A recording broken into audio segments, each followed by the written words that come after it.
Hey everybody, what's going on? Welcome back to another episode of the Saturdays in Stores podcast brought to you right here on the Crossroad Media Network. My name is Kanaye. Today, we get to talk about a really huge win for UConn, arguably their most important win of the season, game that I think a lot of people going in didn't necessarily give or see the importance that I think this game really held.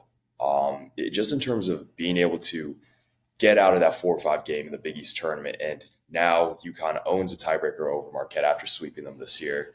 And of course, they did take care of business on Saturday against Seton Hall, which isn't a guarantee that as we've learned this season. No game, there's no game you can't get up for. You got to show up for every game, and you need to give it your best because UConn's lost some tough games this year, so they can't let that happen on Saturday against Seton Hall at Gampel. But again, getting back to the point, they now look very much headed towards a 3 seed in the Big East tournament, which is good because they would not have to play St. John's until the Big East tournament championship, which is the ideal route that UConn needs to get on in order to try to elevate themselves to that 7 seed line rather than the 8-9 seed where they're kind of sitting at right now.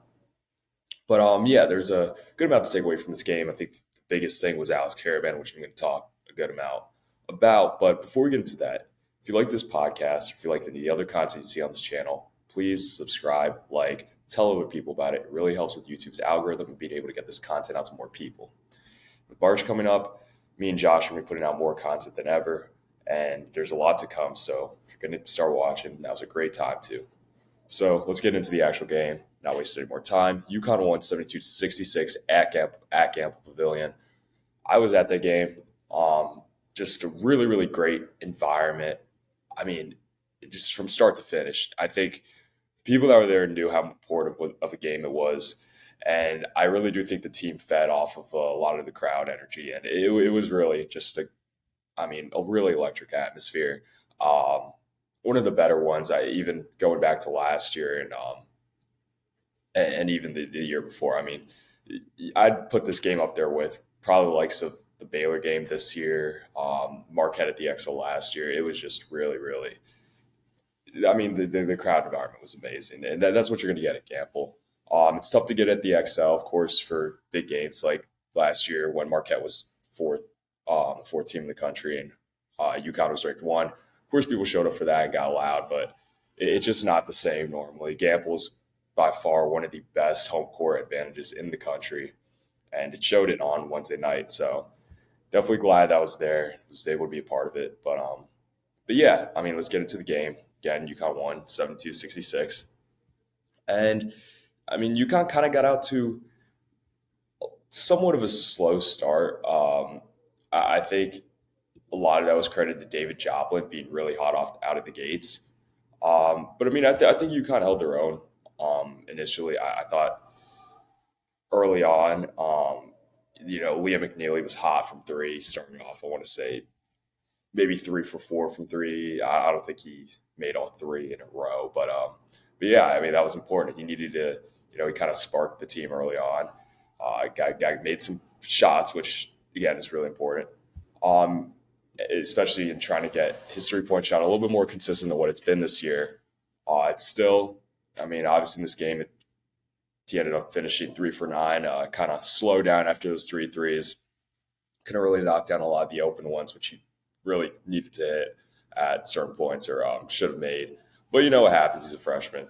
It's going to happen. But yeah, I mean, in terms of everything else, I thought the cutting was good that we saw from Alex Karaban.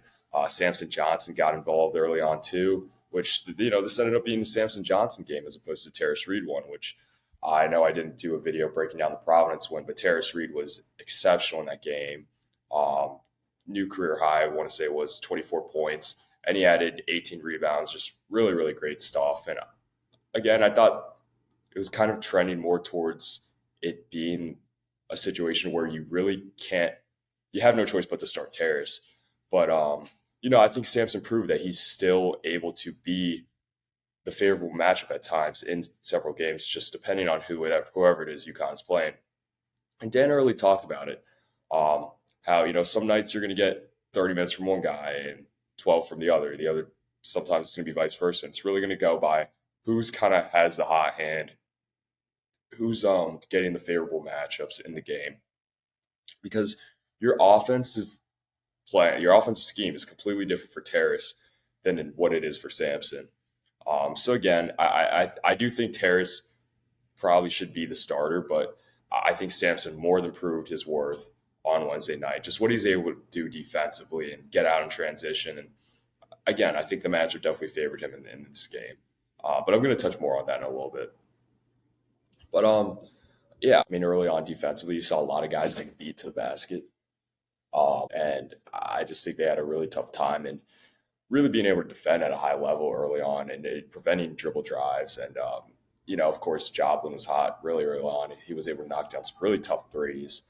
Um, on top of that, Cam Jones was essentially getting to the rim at will, just being able to get to the left hand scoop layup. And it was, they just had a tough time defending that.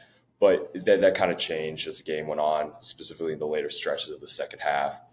But I mean, in terms of everything else, offensively, they fought, stayed in the game that way. I mean, they're always going to run good offense with Dan Hurley, but Solo Ball was able to not a great shooting night, knocked down a three pretty early on.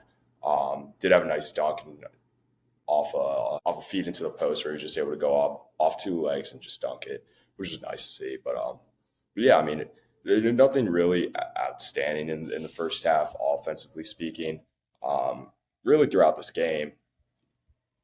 But I will say, I do think it is really, really encouraging to see UConn be able to beat a quality opponent in Marquette where your best player in Liam McNeely has an off night shooting wise. I understand he started hot, like I mentioned, but kind of fizzled out as the game went on.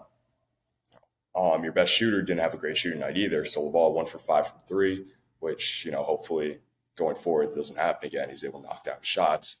And I understand Alex Karaban had a really good game, which we're going to talk a lot about. But I think it's really encouraging to have kind of an all around game where you have a bunch of guys who end up with 10, 11 points. Of course, Alex ended with 21. But you're able to get stops when you need to. And you can win a game like this without someone needing to go nuclear, like we saw with Solo Ball at Marquette several weeks ago, or Liam McNeely going insane against Creighton, scoring 38. Really in something that we might not see from a UConn freshman in a long, long time. But yeah, I mean, I think you had guys come off the bench and contribute at times when you needed. Like in the first half, we saw some somewhat extended Aiden Mahaney minutes, which we haven't seen in a long time. Barely touched the floor against Providence, didn't see the floor at all against Georgetown. Came into this game, and I kind of viewed it as maybe the coaching staff looking at it as their last chance to see if they truly do have anything with Aiden Mahaney going into the rest of the season. Just considering that Marquette is the last, true quality opponent that UConn's going to face in the regular season before they get into Big East tournament play and, of course, March Madness. So I think they wanted to play him at Gampel where he's going to have the crowd kind of behind him, try to build his confidence up and see if he could really do anything. He did make a really nice step back mid-range jumper, which definitely caught me off guard. I didn't think that was the best shot choice there, but he made it, and it was a nice shot. And I do think he did a lot of good things in terms of being able to fight defensively and distribute the ball too. I think he ended with 2 assists in the game, but that doesn't, I think, account for all the passes he had through UConn's actions. And I think he was solid. I don't think he did anything to hurt the team. But I think the biggest thing was there was a lot of open shots which he passed up. There was one instance where he got the ball in the corner and had enough room to pull the jumper from three, and he didn't. He hesitated, and then he kind of drove in and forced to take a contested mid two, which when he didn't take the jump 3-point shot, the crowd kind of groaned, and then he forced the mid range jumper, and a lot of people in the crowd got on him, which I understand. And it's unfortunate to see. To see a guy who was supposed to come in and be a star, and then could struggle to even get on the floor, and then in his minutes just look like he has no confidence at all. But I really do feel for Aiden in that sense. I do hope he gets his confidence because it would do a lot of good for this team if he is able to figure it out. I mean, really soon it would have to be going into the Big East tournament and March, the tournament. But outside of that, um, I really do think the majority of this game kind of really falls on the momentum which was gained in the second half. Marquette went into the break with a 4 point lead going into halftime, I believe. Coming out of halftime, they kind of it was this little like period of time where Marquette would score, then UConn would score, Marquette would score another two, UConn would come down score another two, and then I want to say they got Marquette eventually got the lead up to six, and that was a point where Mahaney dishes the ball on the post to Terrace Reed, who's trying to beat the shot clock, goes up, and then Jay Stu comes out of nowhere. Terrace Reed misses. Jay Stu comes out of nowhere, throws down a really crazy putback dunk, which I saw got top two on SportsCenter top 10, which is really cool to see. Shout out to Stu for that. But yeah, I mean, that was just an emphatic dunk. Really, I mean, just shows you the athleticism that guy has and just makes you think about what he's going to be able to do, assuming and hopefully hoping that he comes back next year to kind of play for his junior season.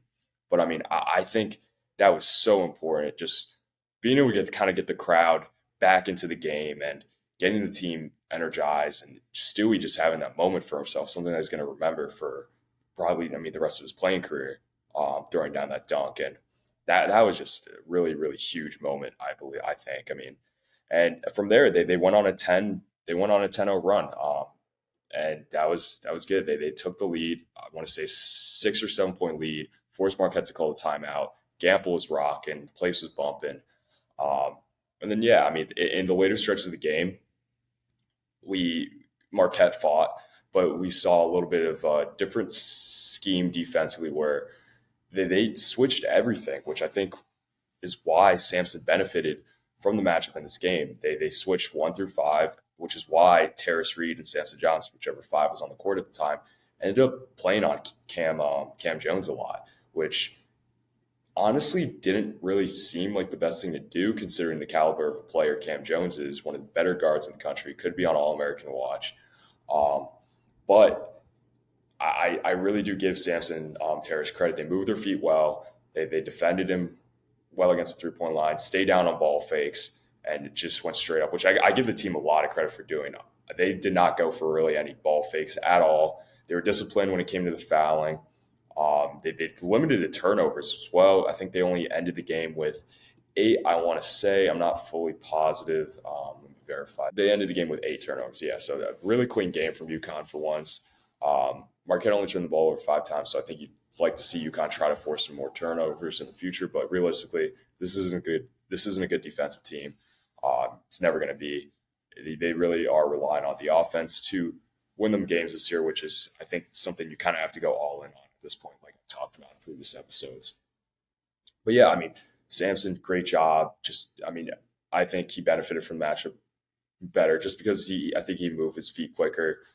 He's a little more fast, moving laterally than Terrace is and being able to shuffle his feet. But Terrace was still solid in there too, playing on Cam Jones. But yeah, really a lot of credit goes out to the defense that UConn played late in the second half, where they really just locked in and they were able to get stops when they needed to. And I give Hassan a lot of credit too, being able to guard Cam Jones for the length of the game. Um, I mean, Cam Jones, he had 21 points, but he had to work for that 21. That was on 20 shots, 9 for 20. So obviously not the best shooting percentage, and 0 for 5 from three, which I think that is part of the reason why um, Hurley and staff were so adamant on switching everything in that game, even in the scenarios where the fives had to go out on the perimeter and guard the likes of Stevie Mitchell, Chase Ross, Cam Jones, because I think having that length and size in front of those perimeter players really limited Marquette's 3 point attempts and what they were comfortable taking in terms of the shot selection. So yeah, outside of Cam Jones, I'm sorry, outside of David Joplin, Marquette shot 15% from three, I believe. So not a great showing from distance for them.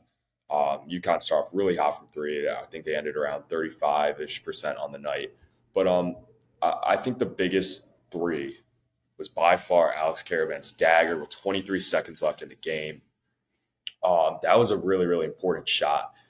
I just because I think just because you go in there with a 2 point lead, I believe it is, or maybe a 1 point lead. I can't remember fully.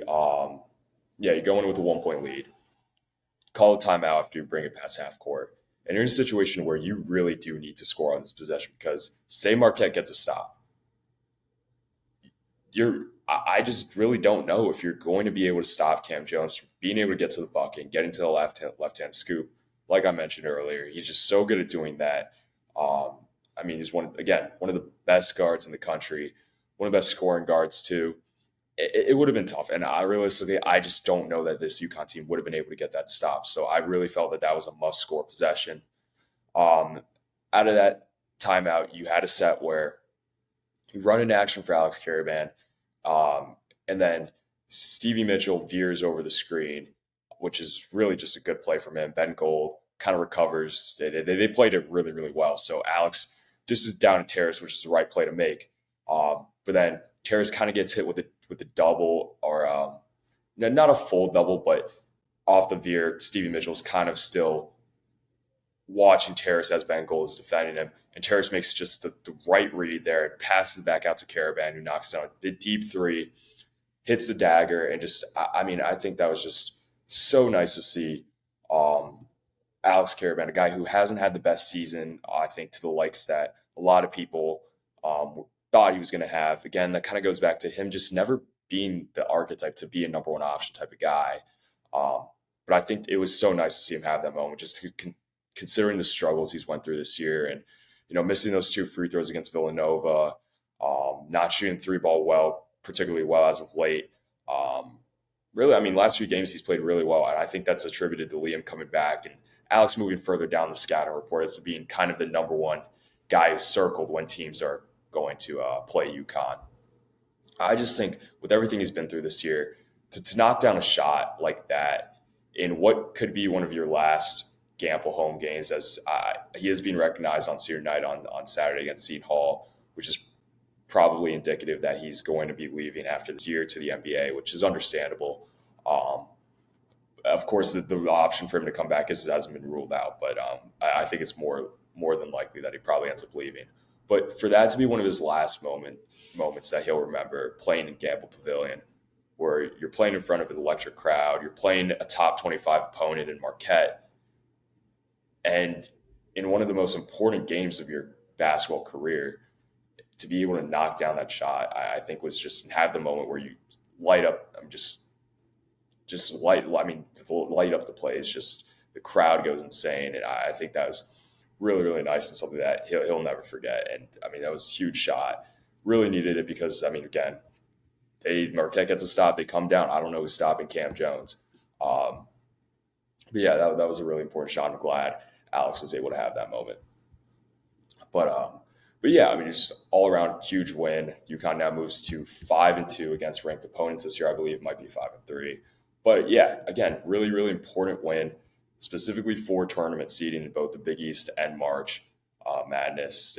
You really needed to get to that 3 seed line to avoid playing St. John's in two until what would hopefully be a Big East tournament championship. There's definitely now some teams that are going to be able to hopefully try to pick off St. John's. Of course, UConn needs to do their due diligence and beat the teams that they're playing in the Big East tournament. It's not a guarantee that they make it to the Big East tournament championship. They could very much lose in the first round. But you're probably going to be looking at playing a Villanova, I'd say, in the second round, where UConn now hopefully finishes as a 3 seed, of course. Um, but you need to beat Seton Hall. That's a game you can't guarantee a win on. As we saw a few weeks back, you can't guarantee a win against Seton Hall. And they are a team that is kind of a little bit poses a matchup problem for UConn, just how physical they play.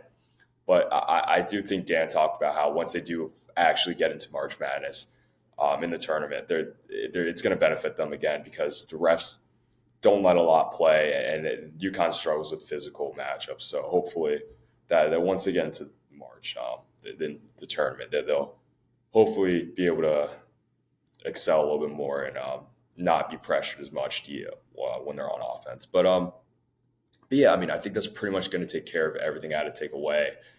I mean, again, UConn needs to beat Seton Hall Really do. Hopefully they do on senior night. Haas, Sampson, Alex, being recognized. So that's really nice to see just for everything they've done for this program. Back to back champs, guys that I'm sure no one's going to be forgetting anytime soon, just how much they achieved and did for this program. So definitely congrats to them. Hope they get a big win, enjoy their senior night. Um, but yeah, I mean, again, got to get to that 3 seed line in the Big East tournament. Hopefully, creep up to getting the 7 seed in the Big Dance. But yeah, I mean, coming up, I think with the way this podcast is going to work, you might see episodes coming out not only on Saturdays. I think, again, with the tournament coming up, a lot's going to be going on. Me and Josh are going to be putting out a lot of content. So it's kind of going to be all over the place. Again, if UConn plays on a Thursday in the first weekend, depending on what happens in that game, I mean, I'm going to drop a breakdown and hopefully preview the next matchup. Of course, the Big East tournament, whenever that concludes, you might see an episode on a Sunday. If they make the Big East tournament championship, which again is not a guarantee, they could lose in the first round or second round, I guess, if they end up as a 3 seed.